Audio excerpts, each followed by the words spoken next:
समय से खाना खाना, भरपूर नींद लेना, टाइम से सोना और सूर्योदय से पहले जागना, ये वो आदतें हैं जो हमें कई बीमारियों से बचाती हैं। लेकिन आजकल की लाइफस्टाइल बिल्कुल बदल गई है। बच्चे, नौजवान और बुजुर्ग लगभग सभी रात को 12 बजे तक डिनर करते हैं, 2 बजे तक सोते हैं और सूर्योदय के बाद जागते हैं, जिसका नतीजा है कि आज लगभग हर उम्र के लोगों को कई बीमारियों ने जकड़ा हुआ है। अगर आप अपनी लाइफस्टाइल बेहतर बनाकर स्वस्थ रहना चाहते हैं तो रोज इसी समय संजीवनी देखना बिल्कुल मत भूला करें, क्योंकि इस संजीवनी में आपकी परेशानियों का समाधान बताने के लिए हमारे साथ होते हैं विश्व प्रसिद्ध आयुर्वेद आचार्य डॉक्टर प्रताप चौहान। डॉक्टर साहब, आपका बहुत बहुत स्वागत है। Thank you. बारिश के मौसम में आसानी से बीमारी आपको अपनी गिरफ्त में ले सकती है, इसीलिए इस मौसम में इन बीमारियों से बचने के लिए जरूरी है कि ये 9 गलतियां आप ना करें जो आपको बीमार बना सकती हैं। तो आइए डॉक्टर चौहान से हम जानते हैं उन छोटी छोटी 9 गलतियों के बारे में कि बरसात के मौसम में बीमारियों से बचने के लिए जरूरी है इन गलतियों से बचना। इसके साथ ही संजीवनी टिप्स में जानेंगे सिलबट्टे के इस्तेमाल के फायदे क्या कुछ हैं। लेकिन आइए उससे पहले जान लेते हैं कि इन गलतियों से बारिश के मौसम में बचना आपके लिए बहुत ज्यादा जरूरी है। बारिश में स्ट्रीट फूड खाना, एक्सरसाइज ना करना, कम पानी पीना, जंक फूड खाना और गीले कपड़े पहनना आपको बना देंगे बीमार। तो चलिए डॉक्टर साहब के साथ हम चर्चा की शुरुआत कर लेते हैं। डॉक्टर साहब, कुछ लोगों को देखा गया है, मैं बीच में अपने आप को भी काउंट कर रही हूँ, बरसात के मौसम में स्ट्रीट फूड खाने का बहुत मन करता है जी। चाट पकौड़े, समोसा वगैरह वगैरह। तो ऐसे में ये स्ट्रीट फूड सेहत के लिहाज से बारिश के मौसम में खाना कितना नुकसानदायक है या कितना सुरक्षित है?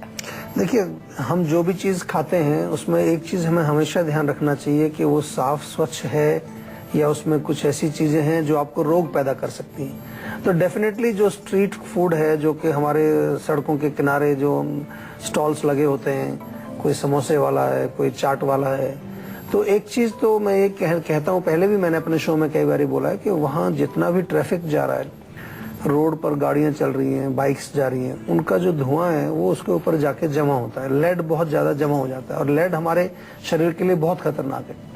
अब बारिश की अगर हम बात करें, बरसात के सीजन में डैम्पनेस ज्यादा होती है, ह्यूमिडिटी ज्यादा होती है, तो उसमें चीजें ज्यादा जल्दी खराब होती हैं, उनमें ज्यादा जल्दी कीटाणु डेवलप होते हैं, तो और ज्यादा खतरनाक हो जाता है। बल्कि बरसात के दिनों में तो हम ये भी कहते हैं कि हमारी अग्नि भी मंद हो जाती है। तो अगर आपको कुछ ऐसी चीजें खानी भी हैं, मान लो पकौड़े खाने हैं या कुछ समोसा खाना है, फ्राइड कुछ खाना है, तो कम से कम उसको घर पे बना के खाएं और ज्यादा मात्रा में नहीं खाएं, क्योंकि अग्नि हमारी उतनी स्ट्रांग नहीं होती है, वीक होती है। तो ये सारी चीजें जो हम अपने शो में बताते हैं, हम ऐसे नहीं बोलते हैं, उसके पीछे हमारा लॉजिक होता है कोई। तो आज डॉक्टर साहब आपको आप ही की उन 9 गलतियों के बारे में बता रहे हैं जिन्हें आप बारिश के मौसम में बार बार दोहराते हैं और बीमारियों का शिकार हो जाते हैं। तो वो कौन कौन सी गलतियां हैं जिससे आपको बचना है और बीमारियों का शिकार नहीं होना है? चलिए चर्चा को हम आगे बढ़ा लेते हैं। डॉक्टर साहब, बारिश के मौसम में हम लोग घर से बाहर नहीं निकलते हैं जी। बारिश नहीं भी हो रही है तो मानसून सीजन में इतनी ह्यूमिडिटी होती है कि बर्दाश्त से बाहर होती है। तो ऐसे में आप ये बताइए, घर से बाहर ना निकलना, एक्सरसाइज ना करना, एक्सरसाइज से बचना बारिश के मौसम में, ये क्या असर डालता है हमारे स्वास्थ्य पर? देखिए, डेफिनेटली 2 चीज आपको देखनी है। कभी कभार तो बहुत ज्यादा ह्यूमिडिटी होती है, आप 5 मिनट बाहर वॉक करें तो पसीने से आप बिल्कुल जो तर हो जाते हैं। तो मैं ये कहना चाहूंगा कि ये एक अच्छा अवसर है आपको बॉडी को डिटॉक्स करने के लिए, क्योंकि बहुत सारे लोगों को पसीना ही नहीं आता, वो वॉक के लिए जाते हैं, थोड़ा सैर करते हैं, पसीना नहीं आता। अब आपको पसीना आएगा अच्छा तो गंदगी बाहर निकलेगी, आपके शरीर के छिद्र खुलेंगे, आपके स्रोतस शुद्ध हो जाएंगे। दूसरी चीज ये है कि अगर आप एक्सरसाइज नहीं करेंगे तो डेफिनेटली आपके कई रिस्क फैक्टर्स बढ़ जाएंगे। आपको जो है स्टिफनेस हो जाएगी जोड़ों में, कमर में, और खास तौर से क्योंकि पंखा, एयर कंडीशनर, ये सब कूलर वगैरह चलते हैं इन दिनों में, तो वो ज्यादा और ज्यादा आपके मसल्स में और जॉइंट्स में स्टिफनेस पैदा करता है। यही नहीं, अगर आप सेडेंटरी रहेंगे, एक्सरसाइज नहीं करेंगे तो कोलेस्ट्रॉल भी आपका बढ़ेगा, आपको जो है पेट में थोड़ा सा इंडाइजेशन भी होगा, और इसके अतिरिक्त जो है आपका जो मेन उसमें जो प्रॉब्लम होती है जब आप एक्सरसाइज नहीं करते, तो आपका blood pressure, cholesterol, sugar level, ये सब बढ़ने लगता है। अगर आप ऑलरेडी उसके पेशेंट हैं तो ये चीजें और धीरे धीरे बढ़ने लगती हैं। तो इसलिए कुछ भी हो, टाइम थोड़ा निकालिए, आधा पौना घंटा। अगर बाहर नहीं जा सकते तो चाहे इंटरनल आप एक्सरसाइज करें, फिजिकल एक्टिविटी करें, स्ट्रेचिंग करें, कुछ एक जगह खड़े होकर के जॉगिंग कर सकते हैं या कुछ और एक्सरसाइज आप कर सकते हैं, लेकिन करना चाहिए जरूरी, क्योंकि एक्सरसाइज अगर बरसात के दिनों में हम नहीं करेंगे तो अगेन मैंने कहा कि अग्नि हमारी थोड़ी स्लो होती है, तो और ज्यादा वो मंद हो जाएगी, और अग्नि मंद हो जाएगी तो हमें कई प्रकार के रोगों का सामना करना पड़ेगा। फिर डॉक्टर साहब, कुछ लोग बारिश के मौसम के बहुत शौकीन होते हैं और जाहिर है बारिश में भीगना, मौज मस्ती करना किसे पसंद नहीं होता, तो ऐसे में ये हमारे स्वास्थ्य पर क्या असर डालता है? देखिए, बारिश में भीगना बहुत अच्छा प्रश्न आपने किया है। भीगना सबको अच्छा लगता है क्योंकि हीट इतनी ज्यादा गर्मी होती है, उसके बाद बारिश का मौसम बहुत सुहाना लगता है, हमको बहुत अच्छा लगता है। लेकिन एक चीज आपको देखनी है कि अगर बारिश जो है अभी फर्स्ट बारिश है आपकी, तो बहुत सारा पॉल्यूशन हमारे खासतौर से शहरों के ऊपर आप देखें तो पॉल्यूशन बहुत ज्यादा होता है, तो उसमें आपको बिल्कुल जो है नहीं नहाना चाहिए, उसमें नहीं जाना चाहिए, क्योंकि सारा पॉल्यूशन आपकी बॉडी में जाएगा। दूसरा, 2-3 बारिश अच्छी हो जाए, फिर अगर आप बारिश में नहाना चाहें तो गंदी जगह पर नहाना है। ऐसा नहीं कि बाहर नीचे पानी भरा हुआ है, गंदगी है, पानी गंदा इकट्ठा हो रखा है, उससे क्या होगा कि आपका जो पैरों के माध्यम से कई प्रकार के इन्फेक्शन आपके बॉडी में आ जाएंगे। कोल्ड से बचना है आपको। ऐसा नहीं कि बारिश में नहा रहे हैं तो बस वो आधा पौना घंटे वहां वो कोल्ड पकड़ जाएगा। तो आनंद आप लें, हर चीज का आनंद लें, हम आपको रोकते नहीं है किसी चीज से, लेकिन आपका उद्देश्य एक होना चाहिए कि उस आनंद के माध्यम, जब आप जो भी माध्यम आप चुन रहे हैं, उसके कारण आपके शरीर में किसी प्रकार का रोग नहीं आना चाहिए। तो आपको किस चीज से बचना है? पॉल्यूशन से बचना है, पैर जो आपके हैं गंदे पानी में ना हो, और ज्यादा समय, लंबे समय तक आप बारिश में अगर नहाएंगे क्योंकि उसमें ठंड लगने का आपको बहुत ज्यादा चांसेस रहते हैं। कोल्ड, कफ, बलगम, खांसी या बुखार, बहुत जल्दी बुखार हो जाता है। बहुत आपने देखा होगा, ठंड में आप भीग करके घर आए तो शाम तक जो है बुखार चढ़ जाता है कई बार। तो इन चीजों को आपको समझना है और प्रोटेक्शन आपको अपनी करनी है, ताकि आप बरसात का भी भरपूर आनंद ले सकें और आपका स्वास्थ्य भी अच्छा रहे। डॉक्टर साहब, अक्सर लोग बारिश के मौसम में पानी का सेवन बहुत कम कर देते हैं, बहुत कम पानी पीते हैं, तो ऐसे में कौन कौन सी बीमारियों का हम शिकार हो सकते हैं? देखिए, पानी तो हमारी बॉडी में बहुत जरूरत होती है ऑल द टाइम, चाहे सर्दी का मौसम हो, गर्मी का हो, बरसात का हो, क्योंकि पानी से ही बहुत सारे फंक्शंस हमारी बॉडी में चलते हैं। पानी जो हाइड्रेशन देता है, पानी के माध्यम से हमारे शरीर में कई जगह पर गीलापन रहता है ताकि वहां पर फंक्शन हमारे नॉर्मली काम कर सकें। तो अगर बारिश में हम कम पानी पिएंगे तो डिहाइड्रेशन होगा डेफिनेटली सबसे पहले, उसके कारण थकान बहुत महसूस होगी आपको, बॉडी में ऑक्सीजन हमारा सही जगह पर नहीं पहुंचेगा, तो आपको ब्रेथलेसनेस, थोड़ा सा सांस लेने में तकलीफ हो सकती है, और खुश्की आपकी बॉडी में जगह जगह पर आपको ड्राइनेस के लक्षण बॉडी में देखेंगे। स्किन में ड्राइनेस होगी, या आपको कॉन्स्टिपेशन हो सकता है, या फिर जो है आपके किसी बॉडी के और हिस्से में भी शुष्कता यानी कि ड्राइनेस आकर के कुछ लक्षण या कुछ रोग वहां पैदा हो सकते हैं। तो इसलिए पानी जरूर पीना चाहिए। हाँ, ये हो सकता है कि बारिश आ रही है तो आपको लगता है कि भाई बारिश के मौसम में क्या प्यास कम लगेगी थोड़ी, लेकिन अपना जो पानी का जो कंजम्पशन है बॉडी में वो तो चल रहा है, तो वो हमें पानी जरूर पीना चाहिए, चाहे सर्दी का मौसम हो, चाहे बरसात का हो, चाहे गर्मी का मौसम हो। और बरसात के मौसम में विशेष तौर पर आपने ये भी देखा होगा कि बाहर अगर आप निकलें तो बहुत ज्यादा हीट होती है, तो इसलिए पानी जरूर पीना चाहिए। अच्छा डॉक्टर साहब, अगर इस मौसम में हम लोग गीले या गंदे कपड़े पहनते हैं मजबूरन, जैसे कभी बारिश हो गई है, ऑफिस से हम घर जा रहे हैं, घर से ऑफिस जा रहे हैं, तो ऐसे में गीले कपड़े पहनकर अगर हम रखते हैं तो स्किन प्रॉब्लम्स तो जाहिर होंगी। जी, डेफिनेटली फंगल इन्फेक्शन बहुत कॉमन होता है। आपने देखा होगा बरसात के दिनों में अगर गीले कपड़ा है और गीले कपड़े से आपकी बॉडी का टच हुआ तो वहां पर थोड़ा खारिश, खुजली, दाद टाइप का कोई बन जाता है, या कभी कभार आपने देखा हो रैशेस बन जाते हैं वहाँ, या कुछ और आगे चलें तो आपको एलर्जी जिसको बोलते हैं, स्किन एलर्जी आपको हो जाती है। तो इसलिए कोशिश आपको करनी है कि अगर किसी तरह बाई चांस अगर आप भीग गए हैं और गीले कपड़े हैं, तो जैसे ही आप घर पहुंचते हैं तो सबसे पहले आप स्नान करिए, अच्छी तरह से अपनी बॉडी को वॉश करिए, साबुन लगा करके अच्छी तरह से धोइए, ताकि कोई अगर इन्फेक्शन वहाँ किसी तरह का कोई कीटाणु अगर बॉडी में आपके ना रह जाए। ये बहुत जरूरी है, ध्यान रखना चाहिए इसका। और उसके बाद अपना सूखे कपड़े आप पहनिए, तो इस तरह से आप अपने आप को बचाव कर सकते हैं। अन्यथा आपको जो है कई प्रकार के स्किन डिजीजेस गीले कपड़ों की वजह से हो सकते हैं। डॉक्टर साहब, अब जरा हरी सब्जियों की हम बात कर लेते हैं, जो जी। सेहत के लिए तो सेहतमंद, फायदेमंद है ही, अच्छी होती हैं, लेकिन बारिश के मौसम में हरी पत्तेदार सब्जियां खाना, जी, ये कितना फायदेमंद है, और साथ ही उन सब्जियों को हम कैसे खाएं, ये भी बताइए।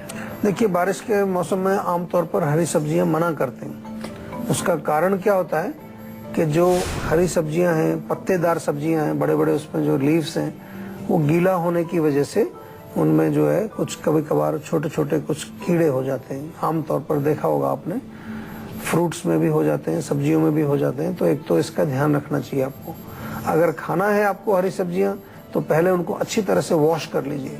हो सके तो थोड़ा गर्म पानी लो, उसमें थोड़ा नमक डाल करके और उससे उसको धोइए पत्तों को। तो जब वो अच्छी तरह से साफ हो जाएगा, उसके बाद उसका सेवन कर सकते हैं। कहने का मतलब ये है कि अगर हमें ये थोड़ा सा कुछ हरी सब्जियों का सेवन करना है, या कुछ ऐसी चीजें जिनमें कि इन्फेक्शन होने के चांसेस रहते हैं, जिनमें कि कुछ फंगस लगा हो सकता है गीलापन की वजह से। जब भी कोई चीज गीली ज्यादा समय रहती है, तो आपने देखा होगा वहाँ जो फंगस डेवलपमेंट शुरू हो जाता है, कुछ न कुछ कीटाणु वहाँ बनने शुरू हो जाते हैं। अच्छा डॉक्टर साहब, अभी थोड़ी देर पहले आप जंक फूड के बारे में बता रहे थे। जंक फूड तो खैर किसी भी मौसम में खाना सेहत के लिए अच्छा नहीं होता है जी। अगर हम बारिश के मौसम में खाते भी हैं, किसी को अगर आदत भी है, जिस तरह आपने बोला कि बच्चों को आजकल संस्कार ही ऐसे हैं कि उनको जंक फूड पसंद आता है, घर का पसंद नहीं आता, अगर हम बारिश के मौसम में खाते भी हैं, तो ये कितना नुकसानदायक है हमारे स्वास्थ्य के लिए? देखिए नुकसानदायक तो बहुत है। जंक फूड तो अपने आप में एक, मैं जैसे पहले भी बता चुका हूँ अपने शो में कि जंक फूड का जंक का मतलब ही कूड़ा है। तो कूड़ा कोई खाने की चीज तो होती नहीं, पर फिर भी खाते हैं लोग, क्योंकि उसको टेस्टी लगता है। आजकल कूड़ा ही टेस्टी लगता है लोगों को। एनीवे, अगर बारिश के मौसम में आप खाएंगे तो डबल नुकसान होगा आपको, क्योंकि एक तो वो उसमें कोई न्यूट्रिशन नहीं है, दूसरा जो है अग्नि आपकी पहले से ही कमजोर है, तो वो पचेगा नहीं तो आपको जो है गैस बनेगी, एसिडिटी होगी या कॉन्स्टिपेशन हो जाएगा। और सबसे खतरनाक चीज क्या होगी कि जब आपका भोजन नहीं पचेगा तो आम बनेगा, और आम जो है वो हमारे शरीर में अनेक प्रकार के रोगों को पैदा करता है। इम्यूनिटी आपकी लो हो जाती है, शरीर में शक्ति आपकी क्षीण हो जाएगी, तो फिर अनेक प्रकार के इन्फेक्शन आपको अटैक करेंगे। और डॉक्टर साहब, कई लोगों की आदत होती है हाथ पैर ना धोना बिल्कुल भी, तो अगर बारिश जैसे संक्रमित मौसम में हम लोग हाथ पैर नहीं धोते हैं जी, तो क्या सेहत पर असर पड़ेगा? डेफिनेटली क्लीनिनेस तो हमेशा ही जरूरत पड़ती है, लेकिन बारिश में आमतौर पर, क्योंकि बाहर से हम आए, गंदा पानी है, कई बार पानी भरा होता है, उसमें से निकल करके आना पड़ता है। खाना खाने से पहले या कुछ जो है घर में प्रवेश करने के बाद हाथ पैर अच्छी तरह से धोएं। स्नान भी करें तो और अच्छा रहेगा, लेकिन विशेष रूप से खाना खाने से पहले आपको पैर और हाथ, स्पेशली आपके हाथ अच्छी तरह से धोने चाहिए। अदरवाइज वो जो आपके इन्फेक्शन जो आपके हाथों में है, वो आपके पेट में जाएगा, फिर आपको पेट दर्द, डायरिया, पेचिश या फिर जो है टाइफाइड तक लोगों को हो जाता है, गंदा पानी अगर आपने कहीं से पिया। या इसके अलावा जो है आपको पेट में कई प्रकार के इन्फेक्शन हो जाते हैं। तो ये सारा जो है हाइजीन आप मेंटेन करके अपने आप को सुरक्षित रख सकते हैं। या हम ये कहें कि अगर आप हाथ अच्छी तरह से धोएंगे तो भोजन करते समय आपका जो है ये बचाव इन रोगों से आपका हो जाएगा। अच्छा डॉक्टर साहब, बारिश के बाद निकलने वाली धूप से लोग अक्सर बचते हैं, उनके बारे में आप क्या कहेंगे? क्योंकि लोगों का ऐसा सोचना है कि उस धूप से लोग काले हो जाते हैं। नहीं, डेफिनेटली धूप बहुत तेज होती है बारिश में। आपने देखा होगा अगर 5 मिनट भी आप खड़े हो जाएं तो एकदम से जो है आपका बॉडी में हीट बढ़ जाती है, पसीना आ जाता है। तो कोशिश ये करनी चाहिए कि त्वचा को बचाना है। आजकल तो हमने पॉल्यूशन इतना फैला दिया है कि जो हमारी ऊपर की ओजोन लेयर है वो भी, उसमें भी लीक हो गया। लीक होने का मतलब क्या है कि अब जो रेडिएशंस हैं जो उसके ऊपर होते हैं, वो हमारी त्वचा में आकर के कई प्रकार के रोगों को पैदा करते हैं। तो इसलिए डेफिनेटली थोड़ा प्रोटेक्शन तो करना चाहिए। धूप में अगर जा रहे हैं छाता लेकर के जाएं। और इसके अलावा जो है अगर आपको टैनिंग से बचना है तो उसके लिए आप फुल स्लीव्स का कुछ पहन लें ताकि पूरी बॉडी आपकी एक्सपोज ना हो। और जो त्वचा के जो रोग हैं इसके कारण जो होते हैं, खास तौर से कुछ घमौरियां वगैरह आपने देखा होगा निकल आती हैं, दाने निकल आते हैं, उसमें बड़ी तीखी जलन होती है, पसीना आता है तो और ज्यादा जलन होती है। उसके लिए आप कुछ ऐसी चीजें प्रयोग कर सकते हैं, जैसे आपके घर में अगर बेकिंग सोडा जो होता है, खाने का सोडा, बेकिंग पाउडर उसको कहते हैं, वो थोड़ा सा ऐसी जगहों पर आप लगा लें जहाँ के ज्यादा पसीना आता है। और धूप से बचने का एक और भी आपको बेनिफिट होगा कि धूप में ज्यादा देर अगर आप खड़े रहेंगे तो आपको हीट स्ट्रोक हो सकता है, सन स्ट्रोक भी हो सकता है। तो इन चीजों से बचाव आपको करना चाहिए। अब बारी है संजीवनी टिप्स की, जिसमें डॉक्टर साहब आपको बताने वाले हैं सिलबट्टे के इस्तेमाल के फायदों के बारे में। जी डॉक्टर साहब बताइए। जी, सबसे पहले तो मैं बता दूं आपको, शायद कुछ लोगों को मालूम नहीं होगा सिलबट्टा होता क्या है। पत्थर का एक पीस होता है और उसके ऊपर एक थोड़ा सा उसको रगड़ने के लिए, जिसको कि बट्टा बोलते हैं, उसको सिल बोलते हैं। आमतौर पर पहले हमारे घरों में, सभी घरों में हुआ करता था। अब हमने उसको रिप्लेस कर दिया है। कहीं मिक्सी का प्रयोग होता है, कहीं और कुछ इलेक्ट्रिकल अप्लायंसेज आ गए। तो इलेक्ट्रिकल अप्लायंसेज जो होते हैं, डेफिनेटली उनकी जो एनर्जी जो फूड की होती है वो डिप्लीट होती है उससे, चाहे वो माइक्रोवेव हो, चाहे वो कुछ भी हो। तो सिलबट्टे का एक फायदा ये है कि जो एनर्जी है फूड की, जिसको हम प्राण शक्ति बोलते हैं, वो बरकरार रहती है, मेंटेन रहती है। दूसरी चीज जो है, सिलबट्टा आपको एक नेचुरल जो है एक वो देता है काम करने का। हाथ से आपने देखा होगा जो हैंडमेड चीजें होती हैं उनकी ज्यादा वैल्यू होती है। तो हाथ से कोई चीज बनाते हैं, आपकी एनर्जी, आपकी पॉजिटिव एनर्जी, हमने आपको पहले भी कई बार बोला है कि जब आप खाना पकाते हैं तो जो खाना पका रहा है जो व्यक्ति, उसकी एनर्जी भी उसमें जाती है। तो वो एनर्जी आपकी उसमें जाएगी, भोजन की भी एनर्जी होगी और उस व्यक्ति की जो उसको बना रहा है उसकी भी एनर्जी होगी। तीसरी चीज इसमें फायदा आपको ये होगा कि आपको शुद्ध चीजें, ऑथेंटिक आपको चीजें, मान लो आपने कुछ मसाला धनिया पीसा उसके ऊपर, या चटनी बनाई पुदीने की, या कुछ और चीज। एक तो होता है कि आप बना बनाया ले आए बाजार से, पिसा हुआ, पिसी हुई हल्दी ले आए आप, पिसा हुआ धनिया ले आए, तो उसमें आपको मालूम नहीं है कि वो कितना शुद्ध है। लेकिन कोई चीज आपने अपने हाथ से पीसी है तो वो शुद्धता, तो शुद्धता आपको मिलेगी, प्योरिटी मिलेगी। ये तीसरा फायदा है। और चौथा फायदा इसका ये कि एक्सरसाइज भी आपकी हो जाएगी थोड़ी। जब आप उसमें रगड़ा लगाएंगे तो फिजिकल एक्टिविटी होगी, एक्सरसाइज भी होगी, जो कि बहुत जरूरी होती है हमारे स्वास्थ्य के लिए, और जरूरी होती है हमारे स्वास्थ्य के लिए। और डेफिनेटली जो है सिलबट्टे, जो हमारे जो पुराने जो ये तरीके हैं, इनमें ऐसा नहीं है कि ये चीजें बहुत ही साधारण हैं। इनके पीछे भी कुछ साइंस है, क्योंकि जब किसी चीज को हम उसके ऊपर रगड़ते हैं, हमारे आयुर्वेद में तो बल्कि हमने एक छोटी सी लाइन बोलते हैं, मर्दनम गुणवर्धनम।